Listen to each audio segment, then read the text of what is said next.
I want to talk a little bit about the kind of search architecture we run at Kaufland, and also what we want to do as next steps to kind of go away from the architecture that has been there for a decade and sort of going to the next evolution.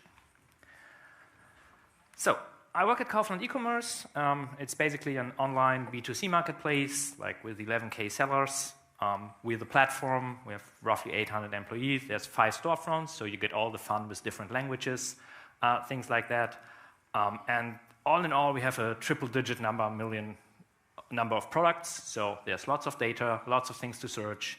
No matter which storefront, we try to have our core search around 50 milliseconds on average. So speed is really, really important to us. And that's basically what we try to optimize things around. But obviously, speed is not all. If you have bad results, speed doesn't matter. Yeah, our architecture looks like probably hundreds of other architectures. If you have a successful system, there's always a monolith. You never get rid of it.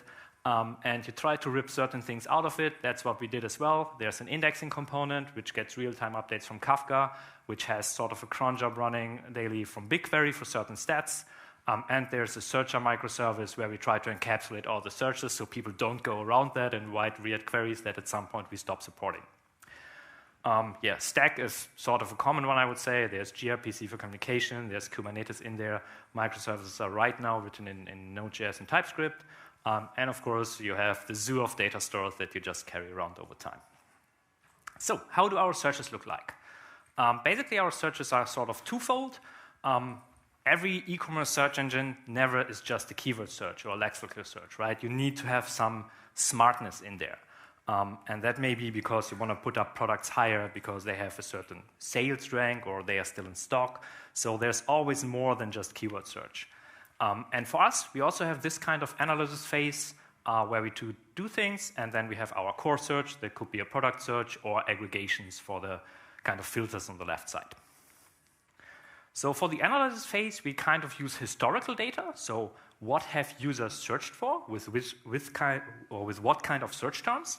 And this is kind of our information that we store in addition based on one of the cron jobs in our architecture to figure out, hey, if this user already kind of visited or bought this item based on this search term, we may want to rank it a little higher. So that's kind of our strategy of having additional signals on top of the keyword search.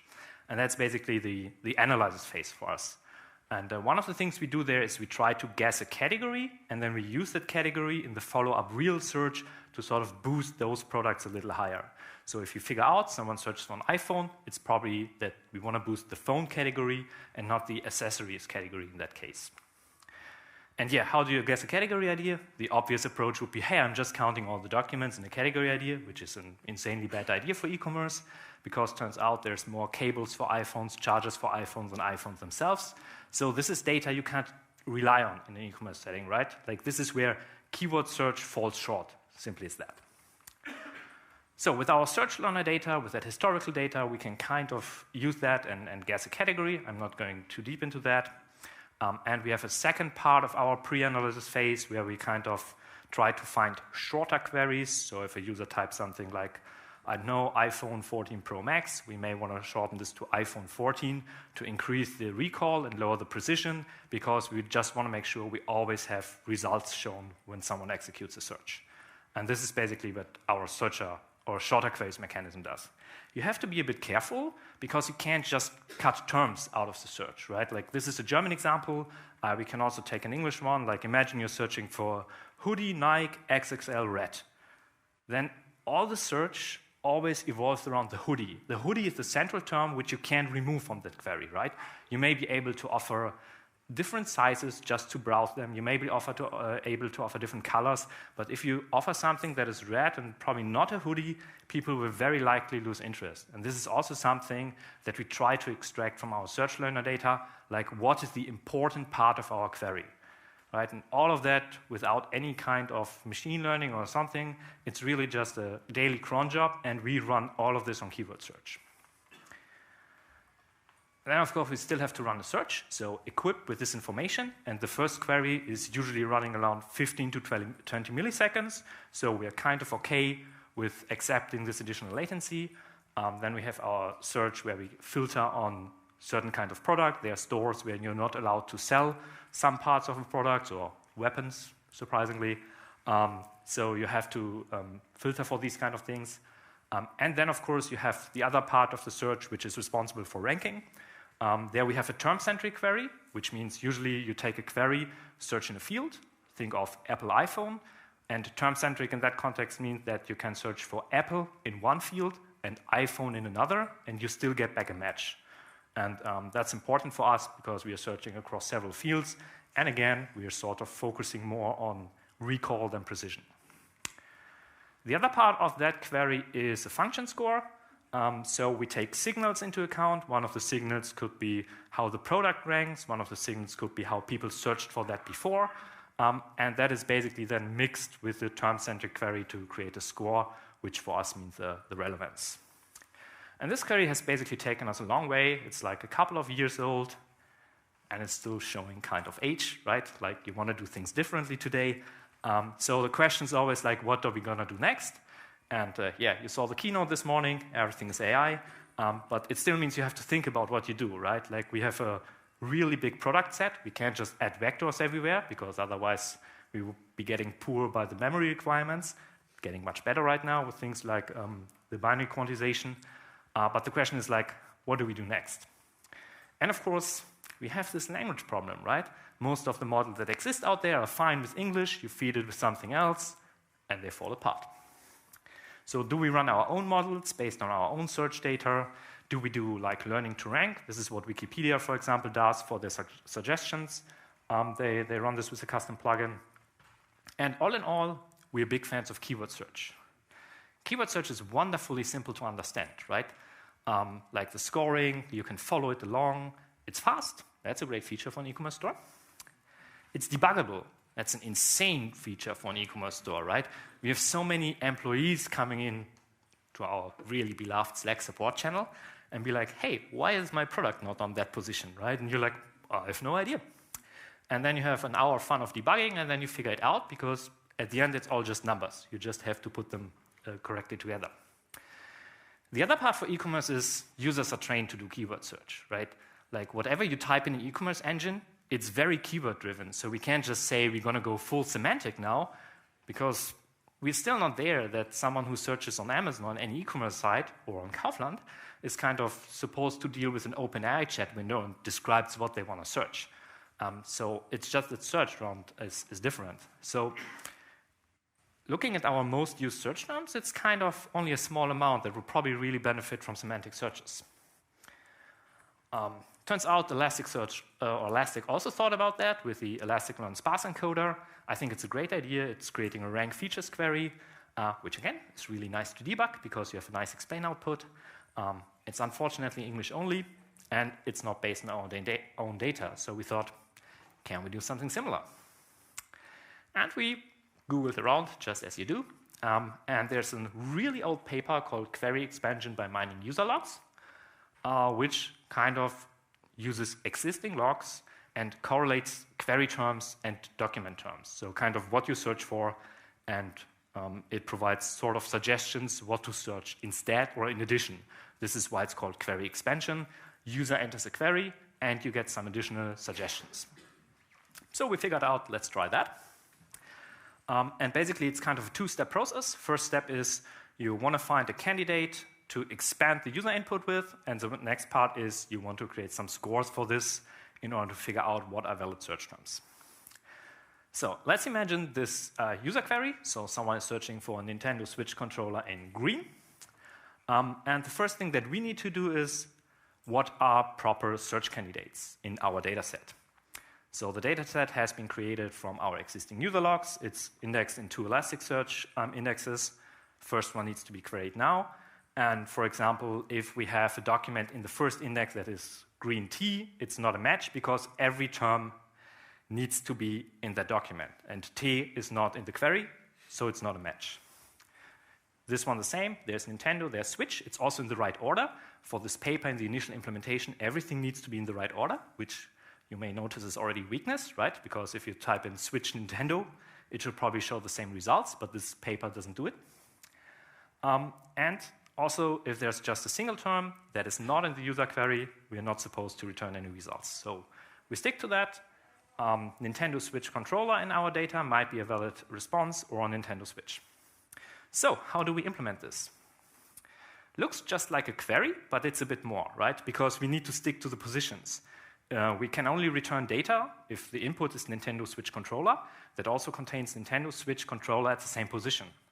And now everyone says, okay, that's easy. It's a match query, or it's an OR query with regards to positions. So I could either construct a phrase query myself, or I was a little bit lazy. So what I did in this example is I created a mapping with a Boolean similarity and a keyword. I just indexed my candidates, like the Nintendo Switch controller. And if I now run Nintendo Switch controller green, the document Nintendo Switch controller needs to match. So this must query must be an OR query. And then I was in my POC phase, so I figured out, hey, I want to do everything in Elastic and not do anything outside within my application. So I figured out, hey, I can just come up with a script. And you remember the previous talk where someone said that painless is not painless. And unless you like Java in combination with a little bit of Groovy, it's usually really hard to read. Yeah, that's what I'm coming from. So for me, it was okay-ish to build. And what basically happens here is we're searching for documents that contain Nintendo or Switch or controller or grün. And then we make sure that every document contains Nintendo Switch controller or any one of those terms combined in the right order. So Switch controller would be a match, controller grün would be a match, Nintendo Switch would be a match. And that's basically what I do in this piece of code. Again, I'm just adhering to the paper. I'm not saying it's the best or smartest implementation ever, but we want to figure out if it works for us. A nice side effect of this is if you have a Boolean similarity, the number of matches in a field are basically just counted up. So if I match Nintendo Switch controller, I have a match count of 3, which basically for me means it's higher than just matching Nintendo Switch. So I have an implicit order in my results that the longest matching term is basically the one I would like to get back. So that is the first part of this. Then I have to calculate scores, what kind of query expansion terms are actually good. So this is the input, or those are the input docs. Again, the scores have been pre-calculated, everything is in there, and we have a query term, and that kind of maps to an item term. So in this example, if someone searches for Nintendo Switch controller, maybe Joy-Con, which is the original name of that controller, is a good thing to expand on. And this is basically, again, what we needed to do from a query perspective. We need to search for the query term, then we need to aggregate by the item term, sum up all the scores, do one more calculation, and then sort this. And the first 4 rows you can implement with aggregations. You can run an aggregation, a query, you can sum things up, and then you can run a pipeline aggregation on top to do the last calculation. But I can't do the sorting, because the pipeline aggregation is only able to do one level of additional work on the results of an aggregation. That's when ESQL came in. So it was around 8.15 when this was released, and we were testing it out. And so we found, I just tried it out, and basically after a couple of lines of code, I was able to sort of build this myself by doing exactly this. And this was really nice, because otherwise I could not have built this within Elasticsearch. So that's a query. It's short.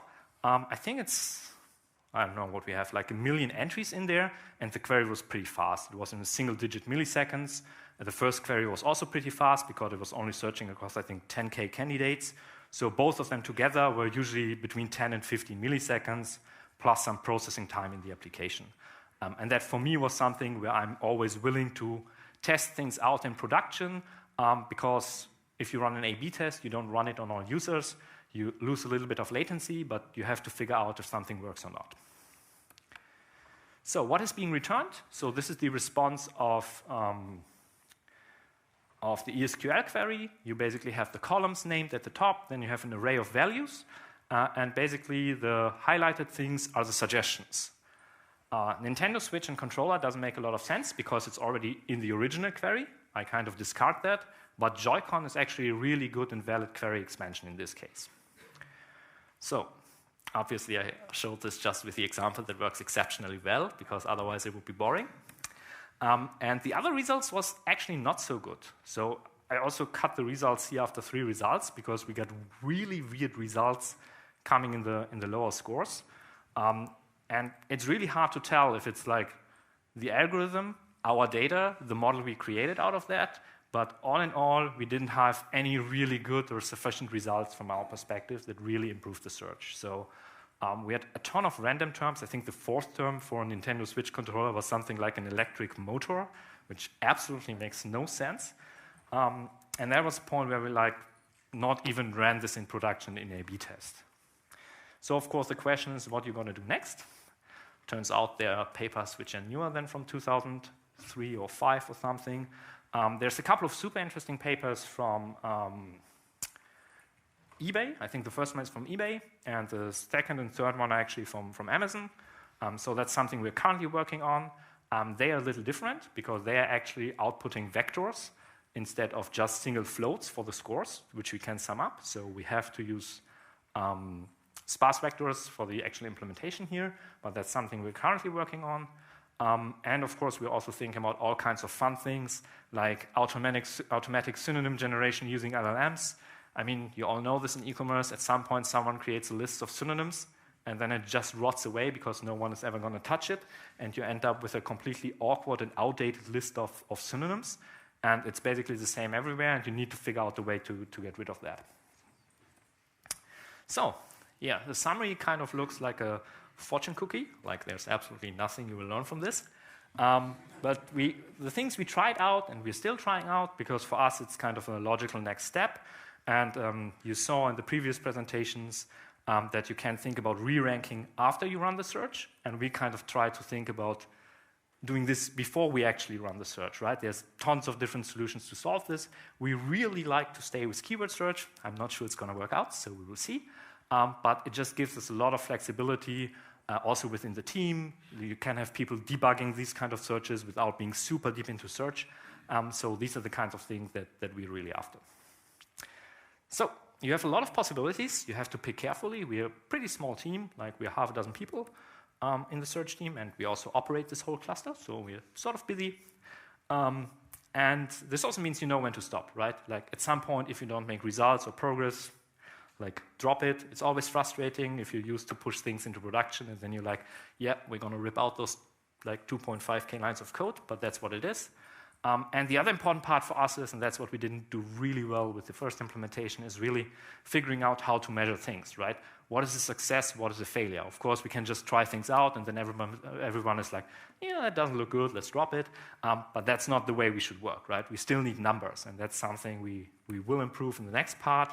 Also having like really strict steps between what's a proof of concept, what's an MVP that I can A/B test, and what's my full production app is also something we're not super good at, but we're working on that. And again, it just basically means we have to have criteria when we move from one stage to the next. And these kind of acceptance criteria are usually really hard, because if you do research and development work, it's kind of, there's not the one thing. And that also means you constantly refine these kind of things. And that's, again, what we do next. And the one thing we probably missed is it's really hard in our e-commerce setup to differentiate between like what is a good keyword search and what would be a good semantic search, right? Again, users are really keyword driven. This makes it really, really hard for us to say before the query is actually sent what is good, what is bad. Also because our query by default has a pretty wide recall or pretty big recall in favor of less precision. It means we're rather favoring returning more results than less. And that's not really helping to come up with a really good differentiation between that. So if you have good ideas, I'm all ears here. Right, that's it. So I hope we have time for questions. Otherwise, just catch me downstairs in the reception later on, or just catch me later, and that will be it.